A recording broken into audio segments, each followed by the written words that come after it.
Bonjour à tous. Vont-ils annuler les élections législatives allemandes qui normalement se tiennent le 23 février comme ils l'ont fait en Roumanie par le fameux bouclier démocratique européen? J'avais ces dernières semaines en vidéo alerté en disant attention, il se passe des choses assez extraordinaires dans cette élection, d'autant que la dynamique, vous allez voir, du parti qui veut quitter l'Union européenne et l'euro est de plus en plus forte, on passe d'arriver en tête et on voit poindre des éléments, on parle d'ingérence, les Russes sont de retour, censure des réseaux sociaux, etc., qui laisse penser qu'ils mettent en place le tableau pour justifier l'annulation possiblement. Rien n'est fait, mais il faut alerter parce que ça nous intéresse, nous, Français.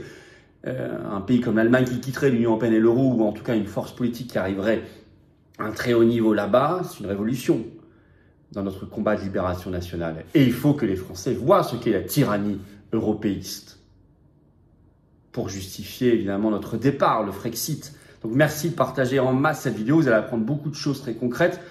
Pour cela, merci de vous abonner à cette chaîne YouTube par un petit clic gratuit sur s'abonner. Ça aide beaucoup à faire tourner l'algorithme pour qu'il recommande mieux la vidéo, qu'on touche des nouvelles personnes. Ce petit clic, ça aide. Merci beaucoup de vous abonner ou de réabonner à la chaîne. Profitez-en pour appuyer sur la petite cloche à côté. Comme ça, vous êtes notifié dès qu'ensuite une nouvelle vidéo sort ou qu'il y a un nouveau direct. Et il y aura un direct ce vendredi 14 février à 19 h. On va passer la Saint-Valentin ensemble, en tout cas pour ce direct. À 19 h, soyez là, hein, ce vendredi sur la chaîne, vu l'actualité en France, dans le monde. Je prendrai toutes vos questions en direct. Ramenez du monde, ça va être un très beau direct. Le samedi 22 février, rendez-vous 14 h, Paris, place du Palais Royal pour notre manif national pour le Frexit. Oh, qu'il va y avoir du monde. Il y a du monde qui vient de loin. Soyez là, c'est le grand combat actuel. Ce monde qui se recompose en 2025, qui se libère, qui brise ses chaînes. Nous, c'est les chaînes que nous devons briser pour pouvoir ensuite reprendre en main notre destin et notre projet national. Soyez là, samedi 22 février, Paris, dès 14 h, place du Palais Royal pour le cortège national, pour le Frexit. Bien évidemment, je vous attends, patriotes. Voilà. Vous savez, le combat ne se mène pas seul, isolé, ni vous ni moi. Par contre, ensemble, qu'est-ce qu'on peut faire et qu'est-ce qu'on va faire et qu'est-ce qu'on fait? 2025 est une année assez exceptionnelle. Vous en rendez compte, il se passe beaucoup de choses. C'est le moment de venir dans le plus grand mouvement souverainiste ou de résistance de France pour défendre des très belles valeurs de liberté, de souveraineté, de paix, de combat et des très beaux combats, justement. Des très beaux combats ensemble concrets. Alors, vous pouvez adhérer pour cela ou réadhérer si vous n'êtes plus à jour, à vous de vérifier, de reprendre votre adhésion annuelle ou faire un don au mouvement, parce que je rappelle que notre mouvement est indépendant, il n'a pas 1 euro de financement public ni d'aide des banques, qui ne peut faire ces actions concrètes, procès, manifs, tracts, affiches, élections, opérations coup de poing et tout le reste, que parce que vous êtes là, adhérent, réadhérent ou donateur, sinon il ne peut pas. Et je rappelle que tout ça est défiscalisé aux 2/3 de vos impôts, ça fait baisser massivement vos impôts que de faire une adhésion, une réadhésion ou un don au mouvement. Tout est réuni pour que vous veniez maintenant et je vous attends. Pour nous et nos enfants, je vous attends. Voilà. Sachez que ceux qui me diront « Ah, je viendrai la semaine prochaine, le mois prochain », je l'entends, c'est très bien, certains le font, mais d'autres ensuite prennent ça comme justification. Venez maintenant. Voilà, vous savez, il y a une dynamique extraordinaire dans le mouvement, dans le monde entier, en France. Vous êtes attendus. Vous pouvez adhérer, réadhérer dès maintenant par le premier lien sous la vidéo en description ou faire un don au mouvement par le deuxième lien sous la vidéo en description. Profitez de la défiscalisation et rejoindre un magnifique combat de libération tous ensemble pour notre France et notre humanité. Les liens sont également sur les-patriotes.fr, notre site 2/3 de défiscalisation. Bienvenue aux nouveaux adhérents. Bravo aux réadhérents, aux donateurs. On y va. L'Allemagne, vont-ils annuler l'élection ? Vous savez, c'était Thierry Breton, l'ancien commissaire européen à la censure, qui avait dit « si nécessaire, comme en Roumanie ». Il faut toujours partir de cette phrase. Alors, parce qu'il y a une incroyable dynamique de l'AfD, l'Alternative für Deutschland, le parti. On n'est pas obligé de tout partager pour avoir des analyses politiques. Moi, je ne suis pas allemand, donc je ne suis pas dans leur histoire, mais en tout cas, c'est un parti qui veut arrêter le soutien militaire et financier à l'Ukraine et à l'OTAN, un parti qui est anti-covidiste et pour les libertés et qui veut des procès sur les effets secondaires, un parti qui veut la liberté d'expression contre la censure et qui veut, c'est très important, quitter l'Union européenne et l'euro. Or, sondage publié notamment dans Weltwoche ce 7 février, sondage national choc, AfD monte à 25% au niveau national, CDU baisse à 27%, il n'y a plus que 2 points d'écart, il y a un mois il y en avait encore 10%, le SPD du chancelier sortant Scholz est dans les choux à 15%, les Verts à 13%. Est-ce que le rapport de force va s'inverser entre AfD et CDU? Ça créerait une détonation. Nous allons voir. Dans tous les cas, rappelons-nous ces propos de l'ancien commissaire européen à la censure Thierry Breton. C'était le 9 janvier dernier sur RMC. Je cite, texto. On l'a fait en Roumanie et il faudra évidemment le faire si C'est nécessaire en Allemagne.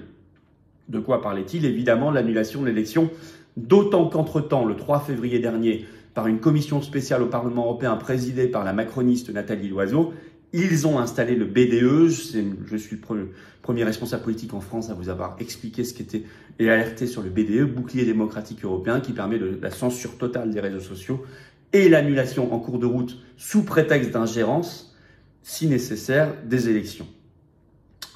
La Roumanie étant un laboratoire. Alors justement, ils sont en train d'essayer de créer un climat d'ingérence pour justifier une éventuelle annulation si nécessaire. Vous savez, il suffit de réunir des éléments dans une enquête à l'envers. On connaît déjà le bout et on fait tout pour justifier le bout. Alors, vous savez, au tout début, c'était Elon Musk qui était accusé, il l'est toujours, vis-à-vis de l'AfD de faire de l'ingérence parce qu'il avait apporté son soutien au mouvement, il avait organisé une visio sur son réseau social X avec Alice Weidel, la présidente de l'AfD. Maintenant, les Russes débarquent, comme d'habitude. Les Russes, décidément, sont partout. Article de France Info, ce 7 février, le titre « En Allemagne, l'ombre de la Russie plane après le sabotage de plusieurs centaines de voitures. » Vous allez comprendre. Je cite un extrait de France Info. Qui en voulait à ces voitures à travers toute l'Allemagne? Plus de 200 voitures ont été endommagées ces derniers jours dans au moins 3 régions ainsi qu'à Berlin. Le modus operandi et notamment un autocollant provocateur laisse le pays songeur. Le 5 février, la justice a indiqué enquêter sur ces dégradations en série avec un soupçon porté sur une possible opération de manipulation liée à la Russie en pleine campagne électorale. Vous avez ce qu'il faut. Ainsi, pour chacun des 270 véhicules endommagés, le mode opératoire est identique. De la mousse expansive en polyuréthane utilisé dans le bâtiment est introduit dans les pots d'échappement. Un autocollant à l'effigie de Robert Habeck, le candidat écologiste aux prochaines législatives, est collé sur la vitre arrière avec ce message « Sois plus vert ». Et vous avez Der Spiegel, le journal allemand, le 5 février, qui avait enquêté, je cite, « D'après Der Spiegel, un des hommes a reconnu avoir reçu 100 € par véhicule vandalisé. Il aurait été recruté par un commanditaire russe via un réseau social avec pour mission de s'attaquer à un maximum de voitures de marque allemande. » Écoutez bien, le moment ne semble pas avoir été choisi au hasard. Les élections législatives anticipées auront lieu le 23 février en Allemagne. L'Office de protection de la Constitution considère que le risque de manipulation et d'ingérence étrangère est à son niveau maximal. Un porte-parole du ministère allemand de l'Intérieur a toutefois indiqué à la presse qu'il n'y avait jusqu'à présent aucune preuve solide de l'implication de la Russie. C'est quand même assez extraordinaire. Alors, en fait, la Russie aurait fait une opération sous faux drapeau en se faisant passer pour le parti vert allemand contre des voitures pour discréditer donc le parti vert allemand. Dans tous les cas, il faut retenir ingérence russe, alerte maximale en pleine campagne électorale. C'est ça qu'on vous dit subliminalement dans la presse. Alors, tout est possible, moi je veux bien tout imaginer, mais la Russie, en fait, si on réfléchit pragmatiquement, n'a pas totalement intérêt à un mauvais score des Verts en Allemagne parce que les Verts sont anti-nucléaires et qui veulent du gaz. Or, la Russie, un jour, pourrait peut-être pouvoir de nouveau reprendre un commerce normal avec l'Allemagne et vendre beaucoup de gaz. Donc, c'est pas vraiment les Verts que devrait cibler la Russie. Et tout ça paraît d'ailleurs totalement rocambolesque. Ça ressemble beaucoup à ce qu'on voit souvent comme manipulation dans la presse. On a eu la même chose en France, où c'est toujours les Russes derrière. Dans tous les cas, ça permet de justifier un climat d'ingérence en pleine campagne électorale avec alerte maximale, comme vous l'avez entendu. Alors, par ailleurs, il y a des espèces de révolutions de couleurs, de manifs de couleurs qui sont organisées contre l'AfD en pleine campagne. Par exemple, ce 8 février à Munich, les organisateurs ont dit qu'on était plus de 200 000 personnes. Bon, si vous voyez les images, il y avait du monde, mais enfin, c'était pas du tout 200 000. Mais n'empêche que la presse reprend tel quel. Normalement, la presse ne reprend jamais les chiffres bruts des organisateurs. Là, la presse allemande ou française dit qu'ils étaient 200 000. Déjà, le 2 février, ils étaient 160 000 à Berlin. Et le journal allemand Bild a enquêté sur qui finance vraiment ces manifestations. C'est sorti le 8 février. Le titre « Qui se cache derrière les manifestations de masse en Allemagne ?» Je cite, Bild explique comment les ministères fédéraux encouragent les manifestations avec l'argent des contribuables. Et notamment, vous allez voir, je vais vous citer un extrait très intéressant de cette enquête. Une alliance a été l'organisateur de ce qu'ils appellent le soulèvement des décents dimanche dernier à Berlin. Donc c'était le 2 février. Derrière ce réseau se trouve l'association Compact, dont le siège est à Verden an der Haller, en Basse-Saxe en Allemagne. Détail piquant, écrit Bild. Compact est l'actionnaire principal de la société à but non lucratif 8Aid GmbH. Depuis 2020, 8Aid dépend du goutte à goutte du gouvernement fédéral allemand. L'organisation ayant reçu jusqu'à présent près de 2,5 millions d'euros du ministère fédéral de la famille de Lisa Paus, qui est une élue verte.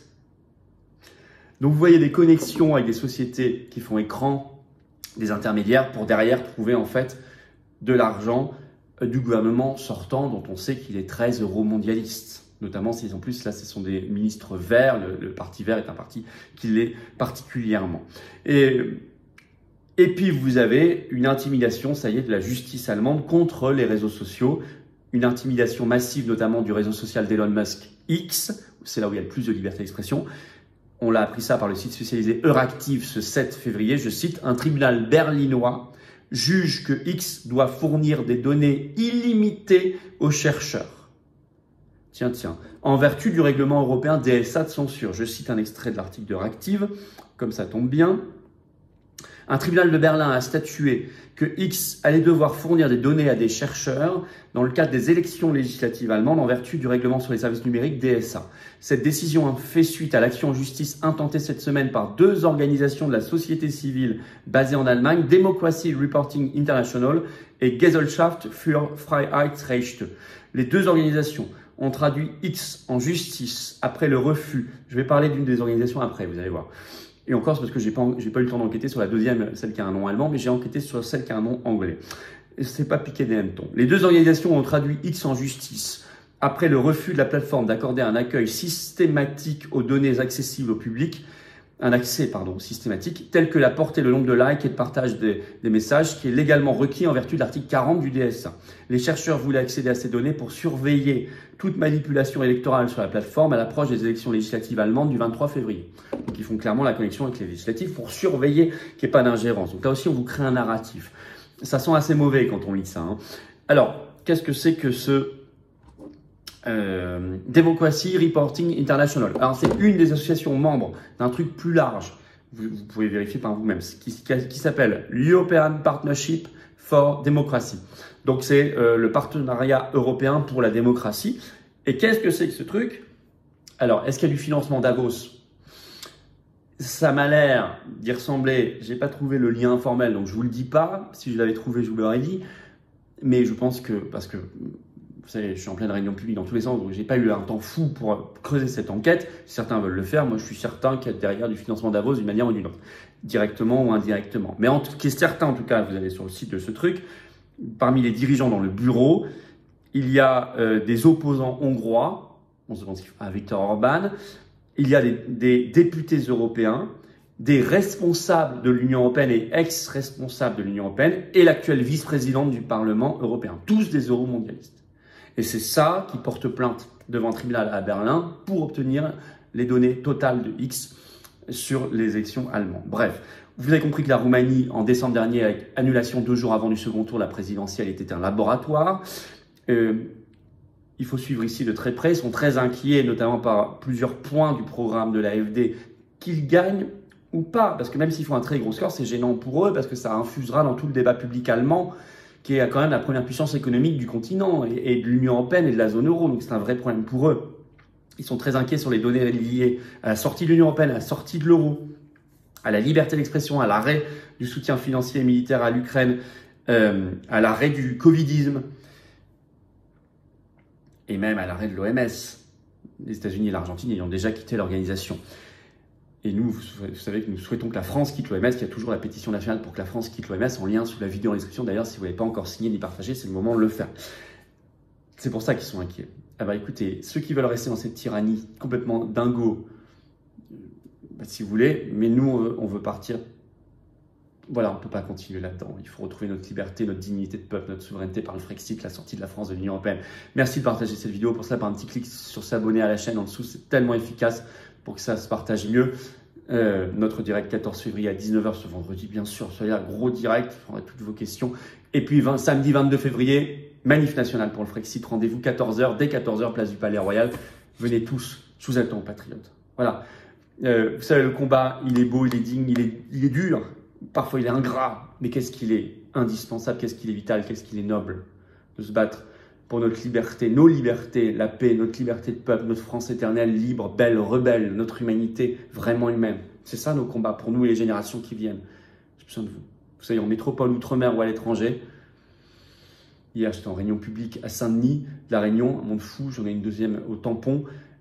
Bravo à Éric Marcy, référent départemental, Philippe Bert, son équipe, son adjoint, toutes les équipes. Mais partout, les gens veulent se libérer, mais à vous de venir aussi. Vous êtes attendus, dès maintenant. Vous pouvez adhérer par le premier lien sous la vidéo en description. Faire cette adhésion également par un lien que j'ai mis en commentaire épinglé. J'ai mis le lien également par une petite fiche maintenant sur l'écran. Dans quelques secondes, un lien sur l'écran. Faire un don au mouvement pour nous permettre de financer ces actions. On n'a pas un euro de financement public. Rien. Pas d'aide des banques, rien. Sinon, on ne peut pas faire. Si on ne peut pas faire, on arrête tout. Et personne ne fera à notre place. Tout le monde le sait déjà. Hein. Faire un don au mouvement, c'est le deuxième lien sous la vidéo en description. Profitez de la défiscalisation. Vous mettez 100 euros sur les 67 euros de vos impôts. C'est un cadeau que vous ne faites pas à Macron et à sa clique qui vont redistribuer ça n'importe comment. À Zelensky, à Ursula, à Brigitte, McKinsey, Pfizer, etc. Vous mettez 60 euros, ça enlève 40 euros de vos impôts. Vous mettez 6 000, ça enlève 4 000. Vous mettez 300, ça enlève 200. Vous mettez 20, ça enlève 13. Vous mettez, ouais, etc. Bravo aux donateurs, aux réadhérents. Bienvenue aux nouveaux adhérents et patriotes. Faire un don, c'est le deuxième lien sous la vidéo en description. Les liens sont également sur les-patriotes.fr. Grand bravo à tous et vive la France.